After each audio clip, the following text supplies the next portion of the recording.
If you're a B2B company with a TAM of above 200,000 prospects and you struggle to book consistent meetings, it's often because you aren't sending enough cold emails. Imagine reaching out to 10,000 potential clients every single day. Sounds impossible, right? But thanks to some powerful tools, some strategies that I'm about to tell you, you can effortlessly send 10,000 or even more cold emails every single day without getting spam blocked or burned. I've used the system to send 1 million cold emails every month, book over 3,000 meetings, and generate millions in pipeline for my clients. And in this video, I'll walk you through the exact steps that I use to scale cold email campaigns, booked more than 15 qualified meetings every single week without a single SDR. So let's jump right in. Okay, so the first step to begin is buying secondary domains. Never send cold emails from your primary domain. You will end up burning your main domain reputation and you won't get any results because of the amount of volume you can send from it. So if one of these domains get flagged, your brand reputation stays untouched. So we use Spaceship or Porkbun to buy the domains. They perform the best for us. Naming rules: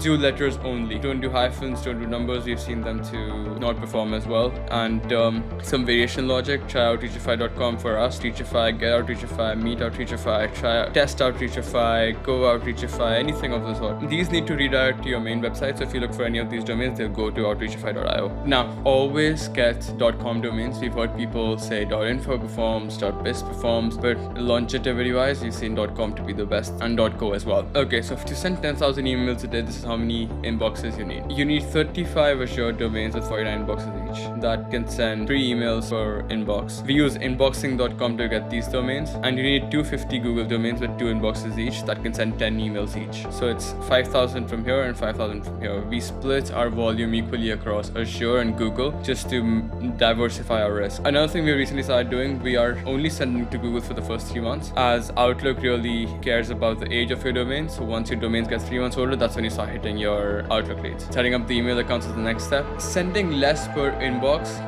gives you the ability to send more safely. So when it comes to Google inboxes, we're doing 2 inboxes per domain, and each inbox can send 10 emails each. So that's 20 emails per domain. When it comes to Azure, we're using inboxing, and we send about 3 to 4 emails per inbox, and we have 49 inboxes per domain. And we've warmed all of these inboxes up for 3 weeks. Okay, the next step, building your lead list. Your lead list quality determines your reply rate before a single word of your copy is read. Make sure you reach out to the right prospects and using the right databases for this. Before we get into intent signals that I mentioned here, these are some databases that we use here at Reachify for some of the common industries we go after. For SaaS, Crunchbase is one of our main sources. You can get recent round funding rounds. You can divide them by funding rounds. LinkedIn Sales Navigator is a good one. Another one is Built With, based off of any technology a SaaS company uses. For ecom, we normally use Store Leads with Clay or Built With, and then we further enrich it using SimilarWeb to get their volume, because that's very useful in ecom, or pull their Facebook ad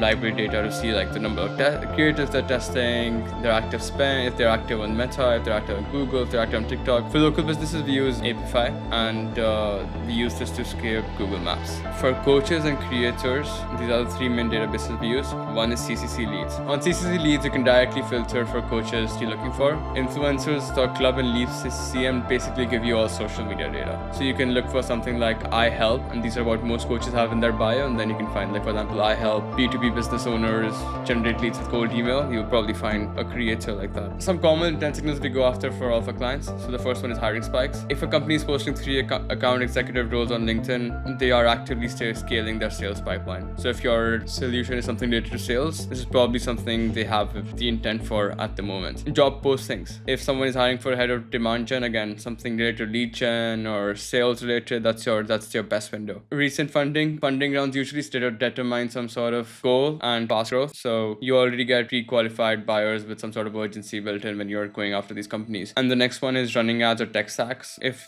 someone is running ads, they're investing in their lead gen. Tech stack, if your solution is HubSpot CRM management, you probably want to go after users of HubSpot on Built With. Okay, next one, Clay enrichment verification. So raw data is not a lead list, but you need to enrich it, qualify it, and verify it before sending the inbox. Skipping this will not only increase your bounce rate, it will also hurt your spam marks, your reply rates, your positive reply rates. So one thing we always do is we use Claygent to verify the leads we're going after, so we don't reach out to people who are not a fit and we don't get those spam risk marks. Serper and Apify are the two tools we use to pull some other sort of data, like their ad volume or their Google search volume, anything. We use these two tools. If you want to pull something on their website, then we use Zenros for the HTML scrape, and we use AI tools like GPT and Claude to write our emails. For verification, we use two tools: MillionVerifier to get rid of the invalid emails, and then BounceBan to verify our catch-alls.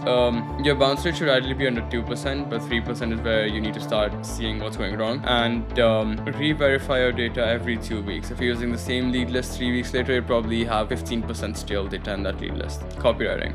If you want to know what copywriting methods we use, there's another video that I posted on our channel. Go check that out. But I'll just give you a brief here. So the best cold email is a cold email that doesn't look like a cold email. It should be plain text only, short, under 70 words. Every copy should be AI, or every sentence should be spin tags if it's not AI, and these are some things that work. Format rules: only plain text, no HTML, no images, no links, no open tracking. It adds a pixel into your emails that hurt deliverability, and they're very inaccurate. If you want to know how your deliverability is, use reply rates as the only metric. Under 65 to 70 words, and if your copy is not AI, make sure every sentence is spin text. So the best subject line that we are seeing right now is just first name and question mark, because it just creates curiosity.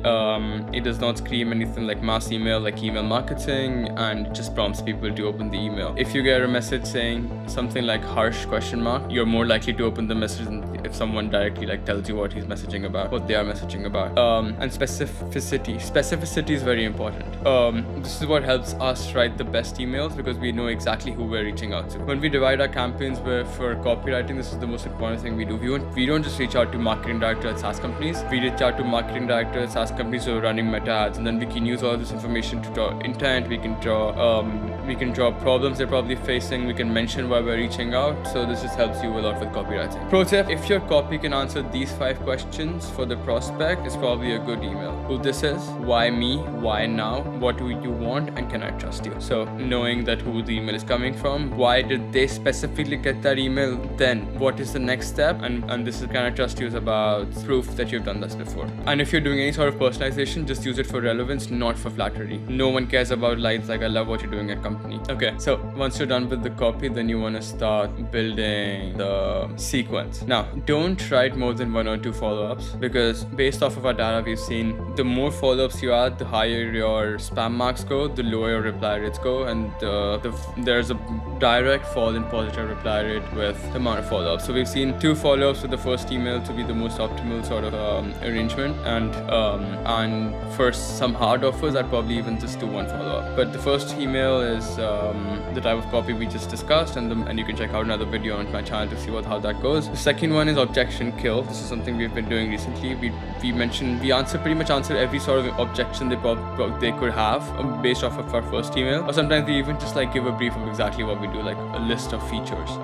And the third one is a redirect for the right POC. We ask them to point us in the right direction and ask them if they are the right person. Now, the reply system. Generating an interested reply is only 70% of the job. The remaining 30% comes from what you do after. Keep your reply time under 15 minutes at all times, and make sure it's under try to go for under 5. Call every single interested lead that comes in. Call them as soon as they reply, otherwise you're leaving money on the table. And we personally use automations like an out of office trigger, like as soon as someone's back in office, they get the email, and if they mention someone else, they get the email right then. We have these automations. And another thing we focus on, because these are cold leads, your show up rates need some work. So we also help our clients build the pre-call flow. So we have automated reminders 24 hours, 1 hour, 15 minutes before the meeting. We make sure the sequence confirms the meeting, and we build many sorts of pre-call flows just to make sure that we're getting 70 to 80% show up rates. Talking about some reasons why most setups fail at scale. First one, people leave their open tracking on. It's hurting deliverability, it's making spam filters block you, and it's giving you the wrong information. Too many emails per inbox. People used to send 50 emails per inbox with Google back into 2023, and some people are still trying to do that. That's a very big problem. You're better off just trying to send 10 and delivering versus sending 20 and not delivering. No inbox rotation. You need to rotate your inbox inboxes every 60 days. Get another set of inboxes, send with them for 60 days, and keep these on warm up.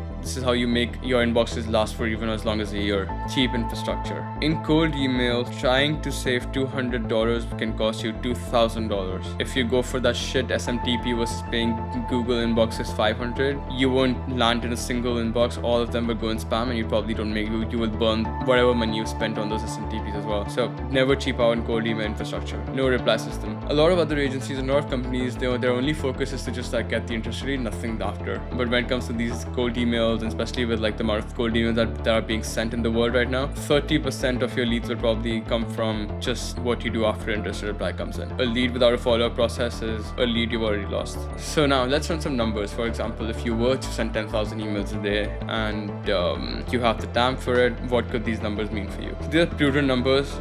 It could be a little worse. It can probably be better. Let's say you're sending 200,000 emails a month. 20 working days, 10,000 emails a day. You get 2,000 replies. So that's 1%. 10% of them are positive, and that is very easy to get. 200 positive replies. And even if you have a 50% booking rate, that's 100 meetings booked a month. At a 20% close rate, you're closing 20 clients a month. And all this system hardly costs just $2,000 in tech. Now, before I end this video up, if you want to grab the free deliverability guide that I've just created, you can check that out in the link in the description. It has everything from the setup to how to fix your deliverability, and it's for anyone who's sending cold emails currently or trying to send them soon. And it's completely free.